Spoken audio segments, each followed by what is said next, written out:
Bismillahirrahmanirrahim. Assalamualaikum warahmatullahi wabarakatuh. Selamat datang di mata kuliah pengantar ilmu ekonomi. Pada kesempatan kali ini kita masih membahas mengenai perilaku produsen, yaitu teori biaya. Sebelumnya kita telah mempelajari atau mendiskusikan mengenai teori produksi, di mana atau fungsi produksi, di mana hubungan antara input dengan jumlah barang yang dihasilkan oleh perusahaan. Di teori produksi kita telah mempelajari dua macam input, ada input tetap dan ada input variabel. Dan kita mempelajari juga mengenai fungsi produksi jangka pendek dan jangka panjang yang dihadapi oleh perusahaan. Pada kesempatan kali ini kita akan mempelajari masih perilaku produsen, yaitu bagaimana cara produsen memaksimumkan keuntungan atau bagaimana cara produsen mencapai keuntungan maksimal gitu ya.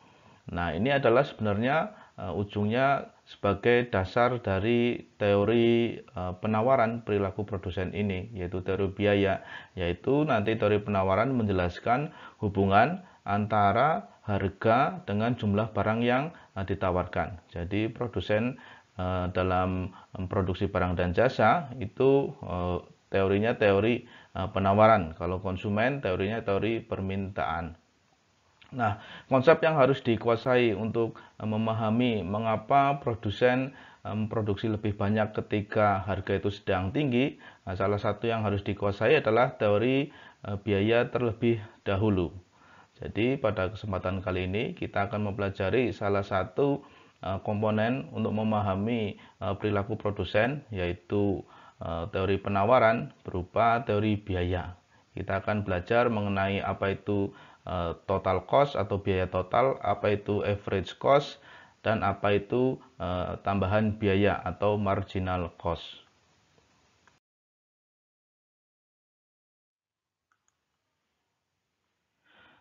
Dalam proses menghasilkan barang atau jasa, ini produsen membutuhkan input. Jadi kita sudah mempelajari ada berbagai macam input, yaitu tenaga kerja, ada mesin atau capital, ada bahan baku, ada juga natural resources dan lain sebagainya. Produsen ingin memproduksi kalau bisa barang sebanyak-banyaknya dengan menggunakan input sebesar-besarnya. Jadi kalau bisa produksinya sebesar-besarnya. Kemarin kita sudah mempelajari bahwasanya dalam jangka pendek ya tentu untuk mencapai produksi maksimum ada input tetap gitu ya yang harus diperhatikan. Tetapi pada intinya produsen itu ingin memproduksi barang sebanyak-banyaknya dengan menggunakan input sebesar-besarnya. Jadi inginnya ya memproduksi barang banyak tapi inputnya juga banyak. Namun, nah ini input itu tidak gratis. Nah, mengapa demikian? Nah, kita ketahui bahwasanya karena jumlah input itu sifatnya terbatas. Nah, di sini contoh input dalam produksi yang ada di layar ini membutuhkan input bahan baku, raw materials. Bahan baku itu sifatnya terbatas atau tidak? Terbatas. Dunia ini memberikan bahan baku kepada produsen ya sifatnya terbatas. Dunia ini cuma satu, itulah supply-nya cuma satu. Lalu mesin capital ini sifatnya juga terbatas. Mesin robotik, komputerisasi, canggih, nah ini sifatnya juga terbatas. Tidak semua memiliki kemampuan untuk mendapatkan mesin itu. Pun juga tenaga kerja sifatnya terbatas. Apalagi yang memiliki keahlian tertentu atau keahlian spesifik atau profesional di bidang tertentu. Itu juga sifatnya terbatas. Nah, semua produsen tadi ingin memperoleh keuntungan yang sebesar-besarnya. Nah, keuntungan paling besar itu diperoleh ketika biayanya 0 rupiah tentunya dan harganya setinggi mungkin. Nah, tapi, nah ini harus digarisbawahi, yang berkeinginan seperti itu tidak hanya satu produsen. Nah, semua produsen pengennya ya produksinya sebanyak-banyaknya, menggunakan input sebanyak-banyaknya, biayanya 0 kalau bisa, lalu harga jualnya paling tinggi. Nah, itu mimpi gitu ya. Nah, Karena semua produsen menginginkan hal seperti itu, tapi input yang tersedia jumlahnya terbatas untuk memenuhi keinginan para produsen itu, apa dampaknya? Dampaknya adalah input itu menjadi ada harganya. Nah, misalkan untuk raw materials ada harganya. Untuk mesin ada harganya, beli mesin, biaya perawatan mesin, lalu ada biaya penyusutan nilai mesin, lalu untuk tenaga kerja juga ada harganya atau biayanya, yaitu apa? Gaji, tunjangan, lalu resiko keselamatan kerja, asuransi dan sebagainya.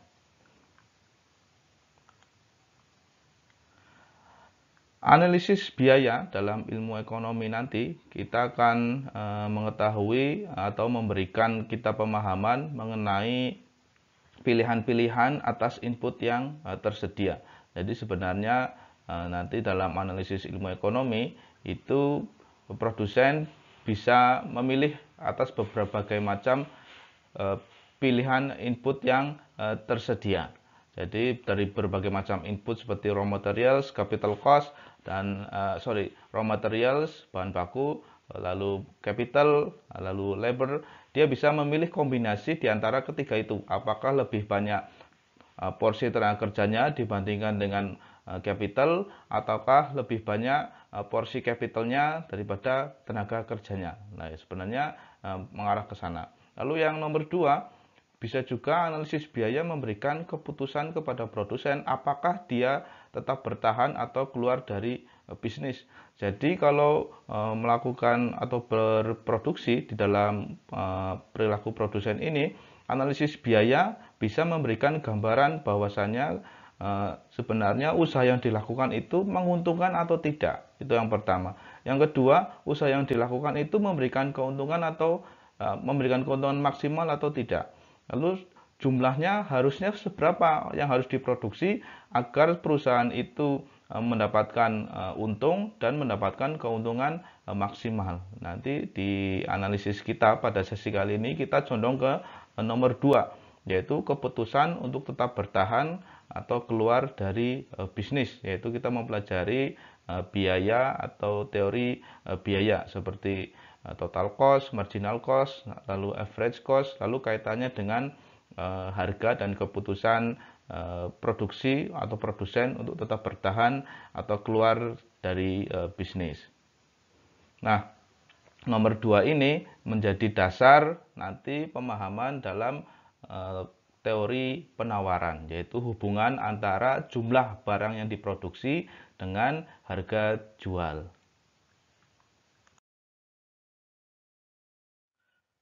Mari kita ambil contoh atau ilustrasi sederhana, yaitu produksi jasa transportasi udara atau jasa maskapai penerbangan. Misalkan Anda pemilik usaha jasa maskapai penerbangan. Lalu Anda ingin tahu seberapa besarnya biaya yang harus dikeluarkan untuk menghasilkan jasa penerbangan. Misalkan untuk satu flight, satu penerbangan dari Jakarta ke Bali itu harus mengeluarkan biaya apa saja dan seberapa banyak. Nah, ini Anda meminta seorang akuntan untuk memproyeksikan dan menghitung kemungkinan biaya yang dikeluarkan untuk menghasilkan berbagai macam jasa transportasi udara. Misalkan kalau kalau satu flight itu membutuhkan biaya apa saja dan berapa banyak. Lalu kalau 2 flight dari Jakarta Bali lalu Bali ke Lombok itu mengeluarkan biaya berapa banyak dan apa saja. Lalu kalau dari 3 flight Jakarta Bali Bali Lombok Lombok ke Singapura itu mengeluarkan biaya berapa banyak dan apa saja jenisnya. Nah, ini Anda meminta kepada seorang akuntan untuk melakukan proyeksi hal biaya-biaya tersebut dan Anda meminta coba carikan biaya yang paling murah yang bisa menggambarkan biaya untuk menghasilkan jasa penerbangan. Kira-kira si akuntan ini akan melakukan apa saja? Pertama tentu dia akan melakukan list berbagai macam input yang digunakan gitu ya. Misalkan dia menginput membutuhkan untuk jasa penerbangan yang membutuhkan airline crew atau attendant gitu ya, attendant crew yaitu pilot dan pramugari. Lalu membutuhkan tempat tunggu penumpang atau passenger lounge. Lalu membutuhkan adanya sistem flight schedule atau jadwal penerbangan. Lalu membutuhkan sistem reservasi dan check-in. Lalu membutuhkan peralatan security check di penerbangan. Tentu juga membutuhkan bahan bakar. Dan tidak kalah pentingnya, ya membutuhkan armada. Nah, akuntan menghitung berbagai macam input ini, lalu dia menghitung biaya-biaya yang dikeluarkan untuk tadi satu flight mengeluarkan biaya berapa banyak, apa saja yang terlibat dalam penerbangan satu kali flight Jakarta Lombok atau Jakarta Bali. Lalu ketika flightnya ditambah, biaya apa saja yang bertambah. Lalu ketika biaya atau flightnya bertambah terus-menerus, apa saja sih yang kira-kira menjadi tambahan biaya kepada perusahaan. Nah, setelah akuntan ini menghitung berbagai macam input dan berbagai macam biayanya pada harga yang kompetitif atau yang paling murah yang bisa dia dapat, dia memberikan kepada Anda kurang lebih tabel seperti ini, tabel sederhana atau rangkumannya. Jadi, akuntan ini memberikan tabel kepada Anda, lampiran kertas seperti ini, bahwasanya ketika jumlah penerbangan tidak ada yang dimaksud dengan biaya tetap, ada yang dimaksud dengan biaya variabel, ada yang dimaksud dengan total biaya. Jadi jumlah penerbangan di berbagai macam flight, dari 0 flight sampai 6 flight, dia memberikan rincian biayanya. Nah, ini yang harus dilakukan pertama kali untuk melakukan atau untuk memberikan gambaran biaya produksi perusahaan. Ilustrasinya seperti ini. Anda menghadapi atau menerima dari akuntan tadi rincian biaya seperti ini. Bahwasanya jumlah penerbangan kolom pertama dari 0 sampai 10. Lalu ada rincian biaya tetap, ada rincian biaya variabel, lalu ada rincian total biaya atau biaya total. Lalu Anda bertanya, apa itu yang dimaksud dengan biaya tetap? Lalu dia menjelaskan, seorang akuntan itu bahwasanya biaya tetap adalah biaya yang dikeluarkan meski tidak ada output yang dihasilkan. Lalu biaya tetap ini sebenarnya tidak terpengaruh terhadap besar kecilnya output yang diproduksi. Jadi seberapa banyak penerbangan, walaupun itu tidak ada penerbangan sama sekali, perusahaan akan tetap mengeluarkan biaya, yaitu namanya biaya tetap. Lalu Anda tanya seberapa besar biaya tetap yang harus dikeluarkan oleh perusahaan. Lalu si akuntan tadi memberikan kertas kedua. Nah, begini gambaran biaya tetapnya. Bahwasanya ketika atau dia di tanda biru yang klip-klip ini ya, biaya tetapnya sebesar 55 juta rupiah misalkan. Jadi ketika tidak ada penerbangan, itu perusahaan mengeluarkan biaya 55 juta rupiah. Lalu ketika ada satu penerbangan, satu flight, perusahaan tetap mengeluarkan 55 juta rupiah dan seterusnya. Sampai dengan 8 flight, perusahaan tetap mengeluarkan biaya sebesar 55 juta rupiah yang jumlahnya sama di berbagai macam jumlah penerbangan. Lalu Anda bertanya, biaya tetap ini untuk membayar input apa saja? Seperti itu ya. Lalu si akuntan melis kurang lebih ada 5 macam. Ada yang pertama biaya untuk perawatan pesawat, maintenance pesawat, yaitu biaya yang harus rutin dilakukan walaupun itu tidak ada penerbangan sama sekali. Jadi perusahaan harus mengeluarkan biaya yang sifatnya tetap setiap kali ada atau tidak ada penerbangan. Yaitu yang kedua ada biaya perawatan atau sistem reservasi.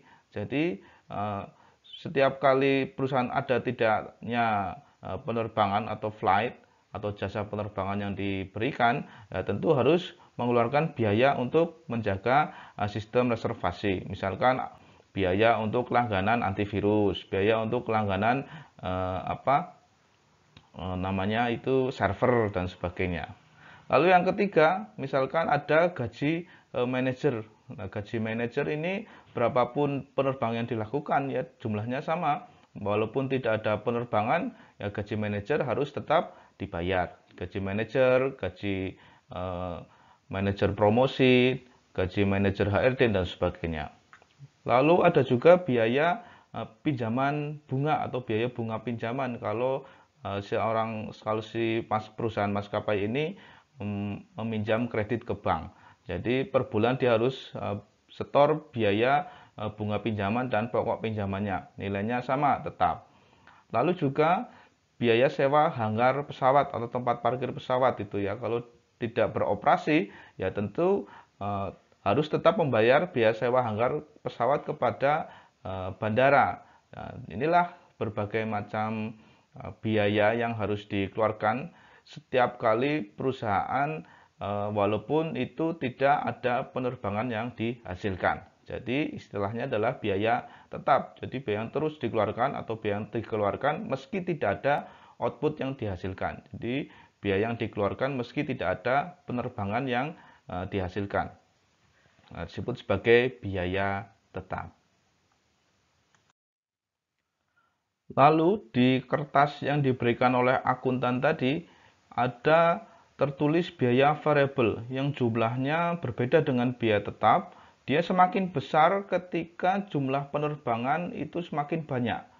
Jadi ketika jumlah penerbangan tidak ada, perusahaan hanya mengeluarkan biaya tetap. Tetapi kalau dia ada jumlah penerbangan naik menjadi satu atau satu flight, baru beroperasi satu kali flight, muncul istilah biaya variabel.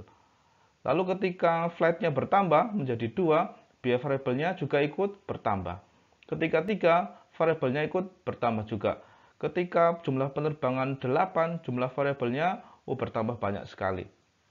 Nah, lalu Anda bertanya, apa yang dimaksud dengan biaya variabel ini?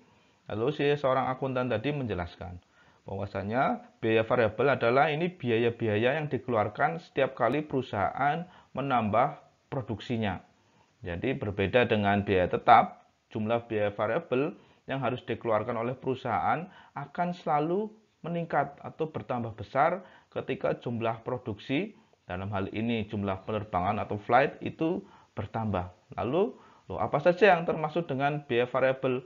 Mengapa ketika jumlah penerbangan bertambah dari satu flight dari Jakarta Bali ke Jakarta Bali Lombok itu harus mengeluarkan biaya variabel? Apa yang termaksud biaya variabel? Lalu si akuntan tadi menjelaskan bahwasanya kurang lebih ada 4 biaya variabel, yaitu tentu ada biaya bahan bakar. Jadi untuk menambah satu flight dari Jakarta Bali lalu Bali ke Lombok harus menambah bahan bakar, sehingga itu ada biaya yang harus dicantumkan di sana. Satu, biaya bahan bakar.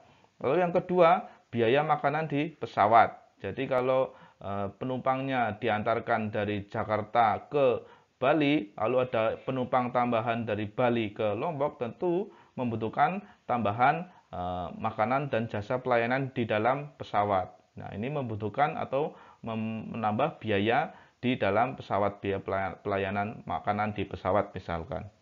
Lalu juga biaya tadi pilot dan pramugarinya atau dan krunya ketika menambah jumlah penerbangan dari Jakarta Bali lalu Bali ke Lombok, tentu jam kerja pekerja ini pilot dan pramugari bertambah. Nah, ketika bertambah ya tentu kita harus membayar lebih banyak karena sesuai dengan jam kerjanya.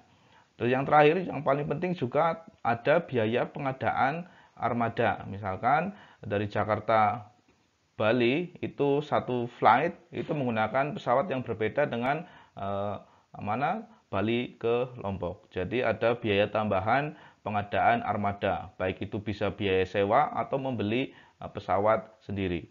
Oke, jadi intinya ada biaya yang dimaksud dengan biaya variabel adalah biaya yang dikeluarkan maskapai ini setiap kali perusahaan itu menambah jumlah flight-nya. Dalam hal ini ketika flight-nya 0, biaya variabel itu tidak ada. Atau orang menyebutnya sebagai biaya operasional gitu ya. Kalau biaya operasional muncul ketika perusahaan itu beroperasi atau memberikan output. Ketika output itu tidak ada, biaya operasional atau biaya variabel itu nol.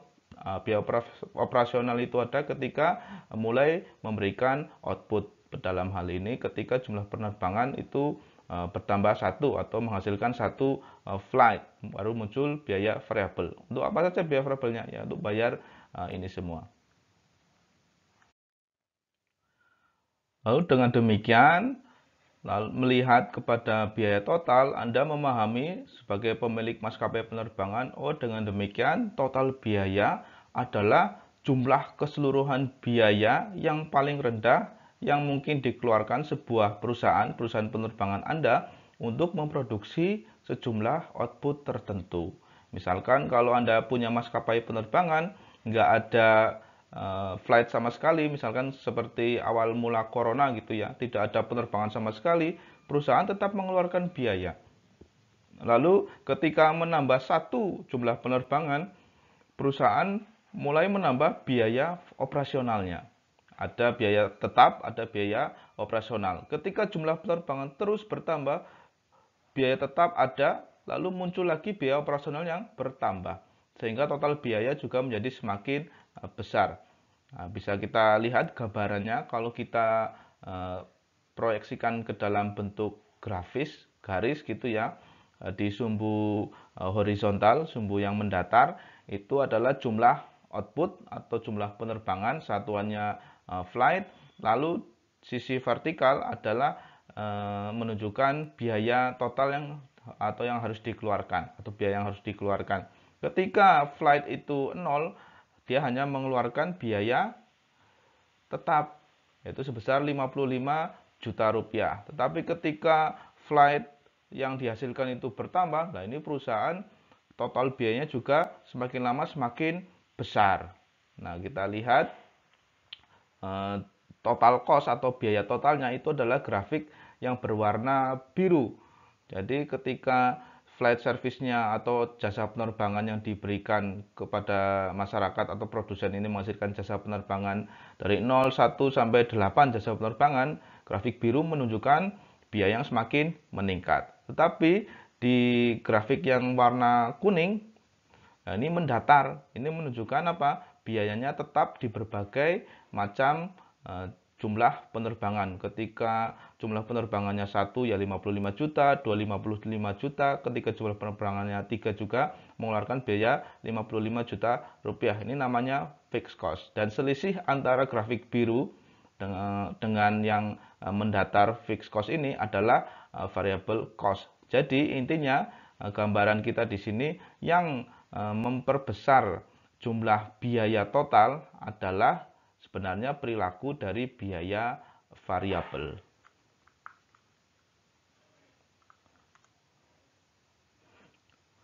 Lalu bagaimana strategi perusahaan agar seberapa banyak sih flight yang harus diberikan atau flight yang harus dihasilkan atau jumlah penerbangan dari ini kan si akuntan memberikan gambaran dari 0 penerbangan sampai dengan 8 penerbangan.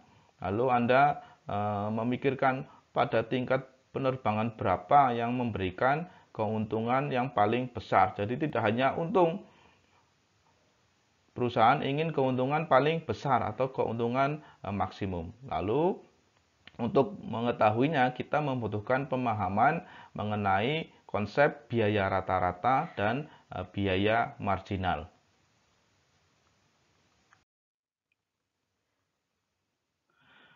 Biaya marginal atau marginal cost itu definisinya adalah tambahan biaya setiap kali perusahaan menambah satu unit produksinya. Nah, ini istilahnya disebut sebagai biaya marginal atau marginal cost.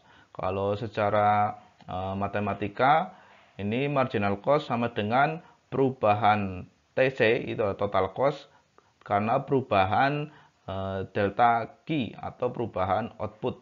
Jadi, seberapa banyaknya delta TC berubah karena perubahan delta Q. Seberapa banyaknya delta itu artinya perubahan ya. Seberapa banyaknya atau besarnya perubahan total biaya karena perubahan total produksi. Nah, misalkan kita memiliki tabel yang dihasilkan oleh seorang akuntan tadi. Seorang ekonom itu menambahkan satu variabel lagi atau satu kolom lagi, yaitu kolom marginal cost. Nah, ini kolom marginal cost. Bagaimana cara mengetahuinya? Cara mengetahuinya, dia menghitung berapa besarnya sih seorang perusahaan atau produsen itu ketika dia menambah jumlah outputnya dari satu flight ke 2 flight, itu membutuhkan tambahan biaya berapa banyak. Nah, kita lihat ketika produsen menambah satu flight menjadi 2 flight, biayanya bertambah dari 85 juta menjadi 110 juta rupiah. Dengan demikian, berapa jumlah perubahan atau marginal cost-nya ketika atau tambahan biayanya ketika produsen penerbangan ini atau produsen penerbangan atau maskapai penerbangan menambah jumlah outputnya dari satu flight menjadi 2 flight, yaitu selisih dari 110.000 dikurangi dengan 85.000, yaitu 25 juta rupiah, bukan ribu ya, tadi 25 juta rupiah. Jadi selisih dari 110 juta rupiah dikurangi dengan 85 juta rupiah. Nah, bisa jadi dalam sebuah usaha, tambahan biaya untuk satu unit output yang dihasilkan itu sangat murah. Tapi bisa jadi pada usaha lain akan cukup mahal. Nah, misalkan pada suatu jenis usaha, bisa jadi tambahan biaya untuk menambah satu tambahan output itu murah atau bahkan mendekati nol, tetapi kalau bisa jadi tambahan biaya untuk memproduksi satu tambahan barang itu sangat mahal sekali, juga itu ada. Nah, intinya marginal cost adalah ini. Jadi tambahan berapa sih besarnya tambahan biaya yang harus dikeluarkan oleh seorang produsen ketika dia menambah satu tambahan output. Contohnya, nah, jadi dalam sebuah usaha tambahan biaya itu bisa sangat kecil tapi juga bisa sangat mahal. Nah, misalkan biaya untuk menambah satu jasa transportasi, misalkan ini tiket ya, outputnya tiket bukan flight, tapi tiket penerbangan. Misalkan untuk menambah satu tambahan output tiket penerbangan bagi sebuah maskapai yang lenggang, misalkan kapasitasnya isinya 200 tapi baru keisi 10. Nah, untuk menambah tambahan satu tiket jadi 10 orang menjadi 11 orang, kan tambah satu tiket output gitu ya. Tidak perlu menambah biaya pilot, tidak perlu menambah biaya pramugari, maupun tidak perlu menambah tambahan pesawat. Mungkin hanya perlu menambah tambahan biaya makan saja. Nah, ini kan biayanya kecil sekali untuk tambahan biaya memproduksi satu tambahan output. Tapi ini juga ada yang mahal gitu ya, ketika tambahan biaya untuk memproduksi satu tambahan output itu bisa jadi mahal. Misalkan pada fashion designer yang terkemuka. Jadi Anda untuk mendapatkan untuk fashion designer ini memproduksi satu barang itu membutuhkan tambahan biaya yang cukup besar sekali. Nah, jadi marginal cost atau biaya marginal bisa jadi murah, bisa jadi mahal. Kita lihat pada berbagai usaha, ada yang hampir mendekati nol, ada yang mahal sekali. Contohnya ini di usaha tiket penerbangan yang masih lenggang itu, ketika dia menambah satu output yaitu tiket yang dihasilkan jasa penerbangan kepada masyarakat, itu tiket, lalu biaya tambahannya ya sedikit. Tetapi sebaliknya, coba kalau jasa penerbangan ini, pesawat ini sudah penuh, misalkan kapasitasnya 100 dan penumpangnya 100, penuh gitu ya. Lalu ada satu penumpang tambahan, penumpang ke 101, ya tentu dia tidak bisa dimasukkan ke dalam pesawat yang isinya sudah penuh. Jadi dia harus penumpang ke 101 ini harus kepada pesawat yang lain, sehingga perusahaan harus menambah biaya pesawat baru, lalu kru attendant baru, lalu menambah bahan bakar baru dan sebagainya. Jadi pada misalkan tadi usaha penerbangan juga bisa memiliki marginal cost yang tinggi. Selain ingin mengetahui berapa besarnya tambahan biaya di setiap kali produsen menambah jumlah produksinya, ekonom juga ingin mengetahui besarnya biaya rata-rata di setiap produksi yang dihasilkan. Jadi, biaya rata-rata merupakan ini salah satu konsep yang sering digunakan.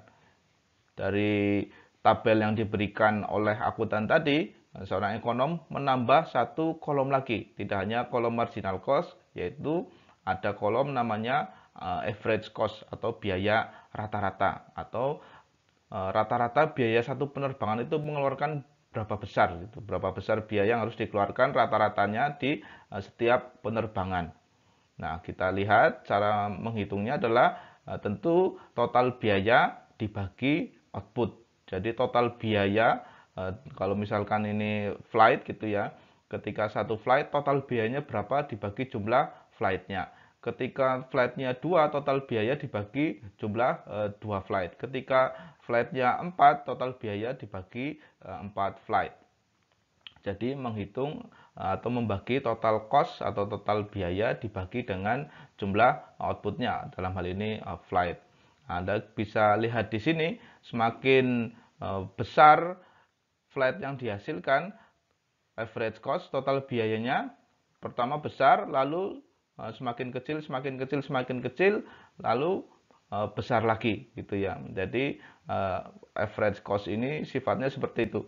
Ketika output yang dihasilkan itu bertambah banyak, biaya rata-ratanya semakin lama semakin menurun sampai capai titik minimum. Nah, di sini titik minimumnya di penerbangan keempat. Lalu di penerbangan kelima, biaya rata-ratanya menanjak menjadi 42 juta dan 46 juta rupiah. Seperti itu. Nah, dengan membandingkan harga jual dengan biaya rata-rata, sebuah usaha bisa menentukan apakah usaha itu sebenarnya memberikan keuntungan atau tidak. Jadi biaya rata-rata ini sebenarnya menunjukkan seperti ini ya, ilustrasinya.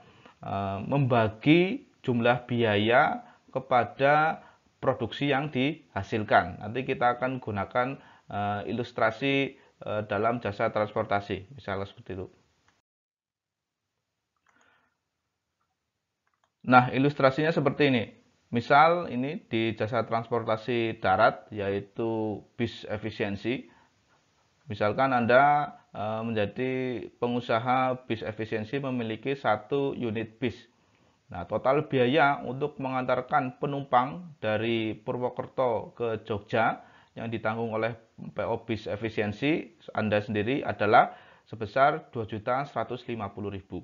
Nah, misalkan total biaya yang harus dikeluarkan untuk mengantarkan penumpang dari Purwokerto Jogja atau mengantarkan pokoknya dari Purwokerto ke Jogja, dia mengeluarkan biaya 2.150.000 rupiah. Nah, ini keterangannya atau asumsinya, kapasitas bis efisiensi yang Anda miliki itu 50 penumpang. Lalu outputnya adalah jasa transportasi dengan menghitung banyaknya tiket perjalanan terjual. Jadi outputnya itu tiket. Misalkan ketika outputnya 1 ya berarti 1 tiket terjual. Ketika outputnya 2, 2 tiket terjual. Ketika outputnya 3, 3 tiket terjual. Perusahaan ingin output yang terjual ya maksimal, yaitu berapa? Ya 50 tiket terjual. Lalu harga satu tiketnya adalah Rp50.000. Nah, untuk perjalanan kali ini, misalkan kursi penumpang yang baru terisi adalah 10. Dengan demikian outputnya baru 10 atau 10 tiket perjalanan dari Purwokerto ke Jogja. Jadi ini gambarannya. Biaya yang harus dikeluarkan untuk nganter penumpang dari Purwokerto ke Jogja itu 2.150.000, baru keisi 10. Kita lihat biaya rata-ratanya berapa berarti kalau baru keisi 10. Kalau dia bis efisiensi ini mau jalan gitu ya, maka Anda harus menghitung biaya rata-ratanya dulu untuk 10 penumpang. Oh, biaya rata-rata untuk 10 penumpang adalah 2.150.000 dibagi outputnya berapa? 10. Jadi total biayanya 2.150.000 dibagi jumlah output yang sudah terjual atau yang dihasilkan, yaitu 215.000 hasilnya biaya rata-ratanya. Anda lihat bahwasannya jumlah 215.000 ini adalah biaya yang dibagi kepada semua penumpang, atau setiap penumpang ini menanggung biaya berapa besarnya sih? Ketika 10 orang, setiap penumpang menanggung biaya Rp215.000 atau 10% dari total biaya yang harus ditanggung oleh bis efisiensi ini. Jadi penumpang ini baru menanggung, kalau ada 10, baru menanggung Rp215.000. Dari sini kita bisa lihat bahwasannya harga tiketnya Rp50.000. Lalu per penumpang menanggung biaya Rp215.000. Tentu ini tidak nutup. Karena apa? Biaya per penumpangnya Rp215.000 dan penumpang hanya membayar Rp50.000 saja. Sehingga apa? Sehingga jika perusahaan bis ini memilih berangkat dari Purwokerto ke Jogja dengan kondisi seperti itu, dia akan rugi. Kenapa? Karena biaya yang dibebankan kepada kepada penumpang per tiketnya itu menanggung 215.000, sementara tiket itu harganya 50.000. Lalu bagaimana agar penumpang ini agar perusahaan bis efisiensi ini tidak rugi? Ya tentu minimal biaya rata-ratanya sama dengan harga tiketnya, gitu ya. Atau kalau mau untung ya tentu biaya rata-ratanya harus lebih kecil daripada harga tiketnya. Itu baru perusahaan Anda ini di jasa transportasi efisiensi Purwokerto Jogja akan memberikan keuntungan. Nah, seperti itu. Jadi biaya rata-rata memberikan gambaran kepada perusahaan apakah perusahaan itu memperoleh keuntungan atau tidak. Oke, saya rasa itu yang bisa saya bagikan. Kalau boleh saya rangkum bahwasanya produsen untuk memproduksi barang dan jasa membutuhkan input, dan input itu tidak gratis karena keterbatasan atau ketersediaan jumlah input yang ada. Lalu untuk memahami mengenai perilaku produsen, yaitu bagaimana produsen tidak hanya menghasilkan barang dan jasa, tapi juga memperoleh keuntungan, dan memperoleh keuntungannya juga tidak sekedar untung, yaitu mencapai keuntungan maksimum. Kita harus memahami konsep terlebih dahulu mengenai konsep biaya. Nah, konsep biaya tadi ada konsep yang disebut sebagai biaya total, ada biaya marginal atau biaya tambahan, dan ada konsep biaya rata-rata. Jikalau produsen ingin untung, sekedar untung saja, maka dia harus berproduksi ketika biaya rata-ratanya paling rendah. Kalau biaya rata-ratanya paling rendah, tadi diilustrasikan dengan harga tiket di transportasi bis efisiensi, ketika harga rata-ratanya rendah, maka dia akan mendapatkan keuntungan. Ini tentu sesuai dengan harga jual tiketnya.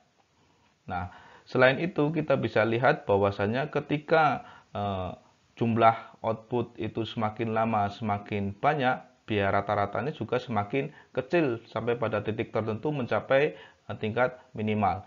Tapi ketika setelah mencapai tingkat minimal, biaya rata-rata semakin besar ketika produsen menambah tambahan jumlah produksinya. Mengapa demikian?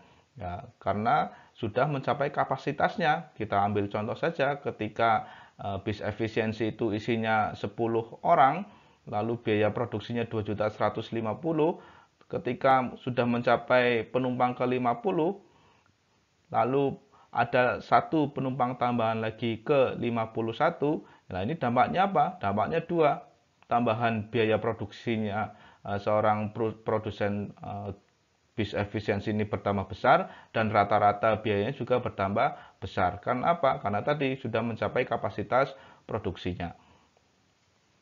Oke, semoga bisa dipahami dan dipelajari.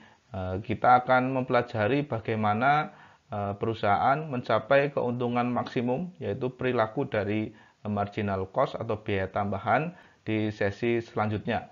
Kalau pada sesi ini kita baru mempelajari bagaimana sebuah perusahaan itu minimal untung, yaitu ketika harga sama dengan biaya atau harga ketika harga berada di atas biaya rata-ratanya. Oke, demikian. Wassalamualaikum warahmatullahi wabarakatuh.